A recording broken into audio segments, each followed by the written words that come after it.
Hi, మీ పేరు? Doctor Tirumala Shetty. ఇప్పుడు present Jubilee election జరగబోతుంది కదా, ఎవరు గెలుస్తారంటారు అక్కడ? బీఆర్ఎస్ఏ రావచ్చు మినిమం.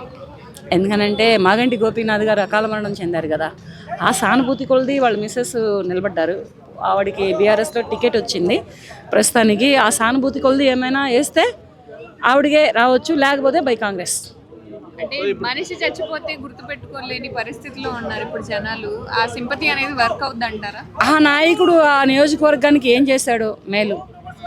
అప్పుడు అతను ఉన్నంతకాలం 9 ఏళ్ళు ఉన్నారు కదా, ఈ 9 ఏళ్లలో ఈ 10 సంవత్సరాలలో అతను ఆ నియోజకవర్గానికి ఎక్కడ మేలు చేస్తే అక్కడ అతను వస్తారు. లేదనుకో ఇక ప్రస్తుతానికి వస్తే కాంగ్రెస్ రావచ్చు. కాంగ్రెస్ నుంచి నవీన్ కుమార్ యాదవ్ గారు ఇప్పుడు టికెట్ అనేది కన్ఫర్మ్ అయిపోయింది. ఆయన అంతకు ముందు సెకండ్ ప్లేస్ లో ఓడిపోవాల్సి వచ్చింది. సో ఇప్పుడు ఎంఐఎంఐ ఓట్లు కలిసి గెలిచే అవకాశం ఉన్నట్టు కూడా మాట్లాడుకుంటున్నారు. అది వాళ్ళు తెలుసుకోవాల్సిన విషయం ఏంటంటే ఎంఐఎంఐ అండ్ కాంగ్రెస్ పార్టీలో నిలబడినటువంటి నవీన్ యాదవ్ గారు కలిసి మాట్లాడుకొని వాళ్ళు చీల్చుకుంటారా లేకపోతే కలుపుకుంటారా అనేది వాళ్ళు తెలుసుకుంటారు. దానికి మనం అంత సపోర్ట్ ఏమీ చెప్పలేమన్నమాట. రాజకీయాల్లో తండ్రి చనిపోతే దాని తర్వాత వీళ్ళకి ఇలాగా తరతరాలు వస్తుంది. దాంట్లో మనం చాలా చూసాము. వాళ్ళ వల్ల ఏమవుతుందంటే ఫస్ట్లో ఓకే హెడ్ అనే అతనికి ఇంట్రెస్ట్ ఉండేది, జనాలకి సేవ చేయాలని ఉండేది. మరి ఇంట్లో వాళ్ళకి కూడా అలా ఉండదు కదా, గెలవడం కట్టేనా అసలు ఆమె గెలిచింది అసలు టికెట్ ఇవ్వడమే కరెక్ట్ కాదు కదా. మరి ఆ లెక్కలో వస్తే ఇప్పుడు ఆ లెక్కలో ఆ అభ్యర్థికి కాకుండా వేరే వాళ్ళకి ఎవరికైనా ఇవ్వచ్చు కదా. అదే పార్టీలో అదే బీఆర్ఎస్ పార్టీలో వేరే అభ్యర్థులకి ఎవరికైనా ఇవ్వచ్చు కదా. మరి భర్త చచ్చిపోతే అదే టికెట్ పోల్ పట్టుకొని మరి భార్య రావడం అనేది ఎంతవరకు కరెక్ట్? ఇంతకు ముందులో అలాగా గవర్నమెంట్ ఎంప్లాయీస్కి ఉండేది, తండ్రి చచ్చిపోతే కొడుక్కి, తల్లి చచ్చిపోతే కొడుకు అనేది వచ్చింది. అలాగే ఇప్పుడు ఎంప్లాయీస్లో ఎలాగైతే తీసేశారో అలాగే ఈ ఎలక్షన్స్లో కూడా భర్త చచ్చిపోతే భార్యకి, తండ్రి చచ్చిపోతే కొడుక్కి అనేది కూడా తీసేస్తే బాగుంటుంది. ఆ చట్టం, ఆ రాజ్యాంగం మరి మన రాజకీయంలో లేదు కదా. లేనప్పుడు ఏంటంటే పోటీ చేస్తున్నారు ఆవిడ. మన రేవంత్ రెడ్డి గారు బతుకమ్మ పండుగకి మరి ఎవరికి మహిళలకి చీరలు ఇవ్వలేదు, ప్రస్తుతానికి ఆపేసారు చాలామంది వరకు. అదేంటంటే డ్వాక్రా మహిళలకే చీరలని పెట్టారు, ఒక్కొక్కరికి 2 చీరలని పెట్టారు. అవి ఎంతవరకు డ్వాక్రా మహిళలకి వెళ్ళాయనేది తెలియదు. ఆవిడ ఉంటున్నంతవరకు నియోజకవర్గంలో ఆవిడ ప్రతి మహిళకి చీర పంచింది. ప్రతి మహిళకి తన సొంత డబ్బు ఖర్చు పెట్టుకొని, తన ఇంటి ఆడపడుచులుగా భావించుకొని, తన భర్తకి ఉన్నటువంటి సహోదరులుగా భావించుకొని, ప్రతి ఆడపడుచుకి లేదు అనకుండా, ఆ చేతికి ఎముక లేకుండా ప్రతి మహిళకి చీర పంచింది. తను ఉన్నటువంటి జూబ్లీహిల్స్ నియోజకవర్గం అండ్ యూసుఫ్ కూడా చెక్ పోస్ట్ ఈ ఏరియాల వరకు. అలాగే మరి ఆవిడ అంత పంచింది కనుక మహిళలందరూ కలిపి ఆ చీర కట్టుకొని మరి ఓటు వేసామని గెలిపిస్తారా, లేకపోతే కాంగ్రెస్లో నిలబడినటువంటి నవీన్ యాదవ్ గారిని గెలిపిస్తారా అనేది ఎలక్షన్ ఆఫ్టర్ తెలుస్తుంది అన్నమాట. అంటే ఇప్పటి వరకు బీజేపీ పార్టీ నుంచి ఎవరు ఏంటి అనేది కూడా ఇంకా కన్ఫర్మ్ చేయలేదు. బీఆర్ఎస్ బీజేపీ ఏమైనా కుమ్మక్కయ్యి కలిసిపోయి పోటీ చేసే అవకాశం ఉన్నట్లేమన్నా? అది జరగని పని. ఆ విషయం జరిగే పని అయితే బీఆర్ఎస్ పార్టీ ఎప్పుడో కాంగ్రెస్లో విలీనం అవ్వాల్సింది. విలీనం అవుతానని చెప్పిన తర్వాతనే ఆమె రాష్ట్రం ఎడగొట్టింది.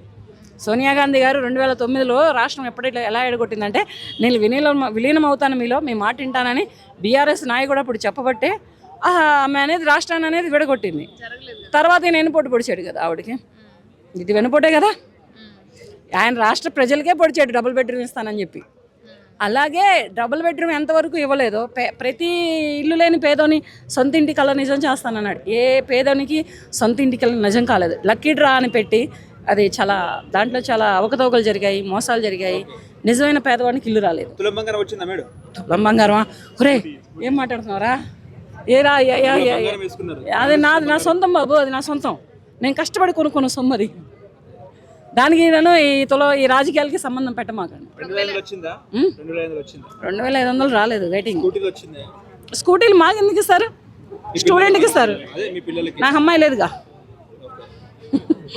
అమ్మాయిలకి ఇస్తారు, అమ్మాయిలు లేరుగా. ప్రతి చదువుకుంటున్న స్టూడెంట్కి స్కూటీ ఇస్తానని చెప్పారు. నాకు ఆడపిల్ల లేదు కనుక నాకు రాదు. నేను అప్పుడు చూసుకుంటాలే, అప్పుడు చూసుకుంటాలే, అక్కడ చెప్పుకుంటాలే, ఇక్కడ ఎందుకు ఇప్పుడు అవన్నీ. ఇప్పుడు మొత్తానికి కాంగ్రెస్ పార్టీ ఆర్ఎల్స్ బీఆర్ఎస్ గెలిచే అవకాశాలు ఉన్నాయంటారు?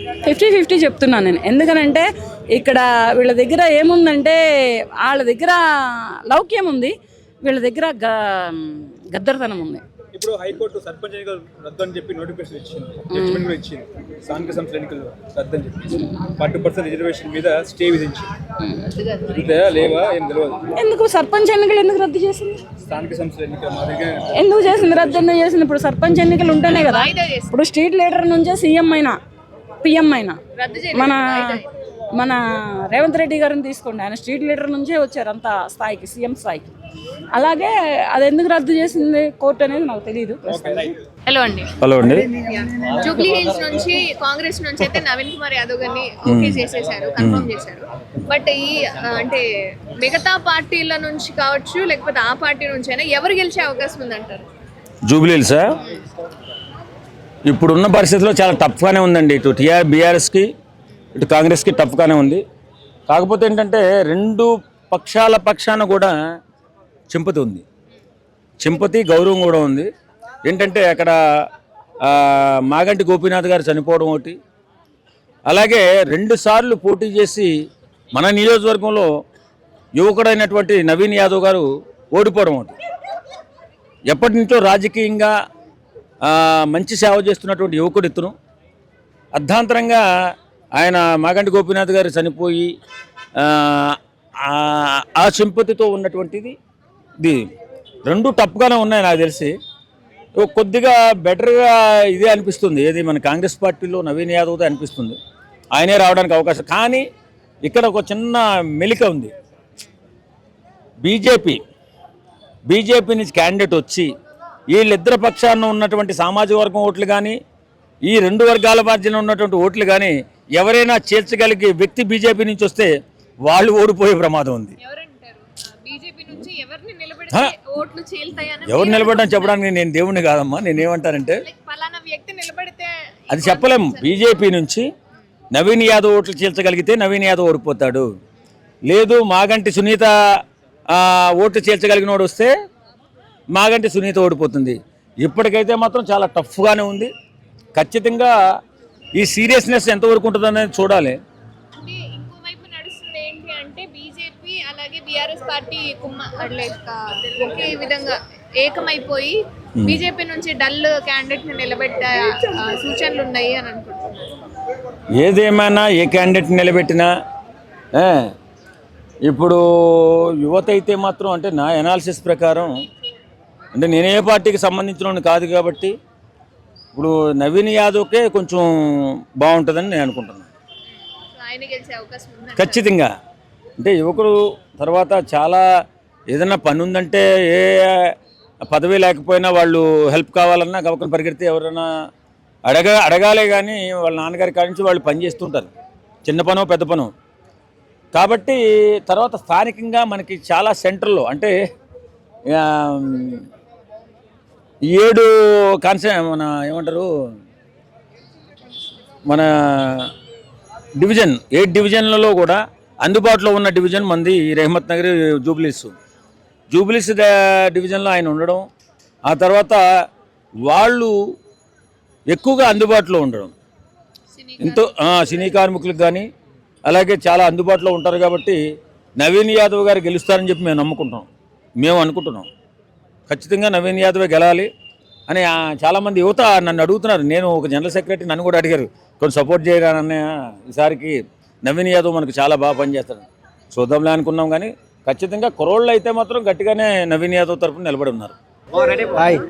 జూబ్లీ హిల్స్ ఎలక్షన్స్ లో కాంగ్రెస్ పార్టీ నుంచి ఇప్పుడు నవీన్ కుమార్ యాదవ్ గారు పోటీ చేయబోతున్నారు, టికెట్ కూడా కన్ఫర్మ్ అయిపోయింది. మరి మిగతా పార్టీలతో పోలిస్తే నవీన్ గారికి ఎంత కెపాసిటీ ఉంది, గెలిచే అవకాశాలు ఉన్నాయంటారా? 100% ఉంది. ఎందుకు 100% ఉంది అని చెప్తున్నా, నాది ఆంధ్ర అయినా ఇక్కడ ఆయన గురించి ఎందుకు మాట్లాడుతున్నానంటే ఆయన చేసిన మంచి పనుల గురించి, ఆయన మనస్తత్వం గురించి. నేను ఆల్రెడీ తెలంగాణలో ఇక్కడ వర్క్ చేస్తూ నేను చూస్తున్నా కాబట్టి అలా ఫ్రెండ్స్ సర్కిల్ ఎలా ఉంటుంది ఏంటి అన్నది నాకు తెలుసు. ఈసబ్గూడలో ఆల్రెడీ నేను ఉంటున్నా కాబట్టి వాళ్ళు ఎలా నడుచుకుంటున్నారు, ఎవరికి ఎలా మంచి పనులు చేస్తున్నారు ఏంటి అన్నది నేను దగ్గరుండి చూస్తున్నా కాబట్టి ఆయనే వస్తాడని 100% చెప్తున్నా. అంటే మిగతా వాళ్ళకి అంత సత్తా లేదా? Like BRS party already Gopinath గారు చనిపోయారు, ఆల్రెడీ అక్కడ గెలిచిన వ్యక్తి, ఇప్పుడు వాళ్ళ మిసెస్ సునీత గారు చేస్తున్నారు. అంటే సింపతి పరంగా అయినా గెలిచే అవకాశాలు ఉన్నాయని ఒక టాక్ ఉంది. ఇప్పుడు రాజకీయ పరంగా ఒకరి తర్వాత ఒకరు రావాలి అంటే ఇది నార్మల్గా వెళ్ళిపోయి గవర్నమెంట్ జాబ్ కాదు, ఒకరు చనిపోతే రాజకీయం అంటే తెలిసి ఉండాలి ముందు. ఏది ఏ నియోజకవర్గం ఎలా చేయాలి, ఏది ఎక్కడ ఉంది, ఎలా చేస్తే బాగుంటుంది అన్నది నెక్స్ట్ అందులో ఉన్న వాళ్ళకే తెలిసిద్ది అది. సో అందులో ఉన్న వాళ్ళు ఎవరు గట్టిగా ఉన్నారంటే నవీన్ అన్న. సో ఆయనకి 100% వస్తుంది అది. అంటే అంజన్ కుమార్ యాదవ్ కూడా వచ్చే అవకాశం ఉంది అని కూడా మాట్లాడుతున్నారు. ఇప్పుడు ఆయన రాకపోయేసరికి ఇండిపెండెంట్ గా చేద్దాం అని చెప్పి ఆయన కొంచెం ఫ్రస్ట్రేషన్ లో ఉన్నారు. ఇండిపెండెంట్ గా చేస్తే ఆయన గెలిచే అవకాశాలు ఏమైనా ఉన్నాయా? అంటే ఇండిపెండెంట్గా అవకాశం ఉందా అంటే చాలామంది ఓటు హక్కు ఉన్న వాళ్ళు ప్రతి ఒక్కళ్ళు కూడా పోటీ చేయొచ్చు, పెద్ద విషయం కాదు దానికి. సో దాంట్లో గెలవాలి, గెలిచే దమ్ము ఉంటే ఆటోమేటిక్గా తెలిసిపోతుంది. ఆయనకు ఉందా లేదా అంటున్నాను. నవీన్ అన్నకు ఉందని చెప్తున్నాను నేను. నవీన్ గారు, అంజన్ కుమార్ యాదవ్ గారు. అవి ఉందా లేదా అంటే ఆయన చేసే మంచి పనులు ఆ ఏరియా ప్రజలు ఎవరైతే ఉన్నారో వాళ్ళు చెప్పాలి. అది బీజేపీ వాళ్ళు ఇంకా 10% ఎవరైనా చేయలేరు కదా, వాళ్ళు బీఆర్ఎస్ కి సపోర్ట్ చేస్తారని అంటున్నారు. అలా సపోర్ట్ చేస్తే నవీన్ యాదవ్ గెలవరని అంటున్నారు. గెలవరు అని నువ్వు ఎలా అనుకుంటున్నావు? గెలుస్తారని నేను అంటున్నా, నువ్వు గెలవరు నువ్వు అంటున్నావు. అది కరెక్ట్ కాదని నేను అంటున్నా. అది అర్థమైందా నేను అడిగిన క్వశ్చన్? అంటే మీ నమ్మకం ఏంటి, నవీన్ గారు గెలుస్తారు అంటారు? నమ్మకం ఏంటి అంటే ఇప్పుడు చిన్న ఎగ్జాంపుల్, అన్నం ఉడకాలంటే మొత్తం పెట్టకుండా ఒక మెతుకు పట్టుకొని సరిపోద్ది. అట్లాగే అలా సర్కిల్, అలా విధానం. రీసెంట్గా చూసుకుంటే మొన్నే కృష్ణగాంధీ పార్క్ దగ్గర 2 ప్రోగ్రాం ట్రావెల్ చేయడం అయింది. ఎంత సక్సెస్ అయింది, ఎంతమంది జనం వచ్చారు, ఎంతమంది సపోర్ట్ చేశారు అన్నది అందరికీ తెలిసింది. సో అంటే అంత మంచిదనం వ్యక్తి ఉన్నాడు కాబట్టి 100% ఆయనే వస్తాడు అని నేను నమ్ముతున్నాను.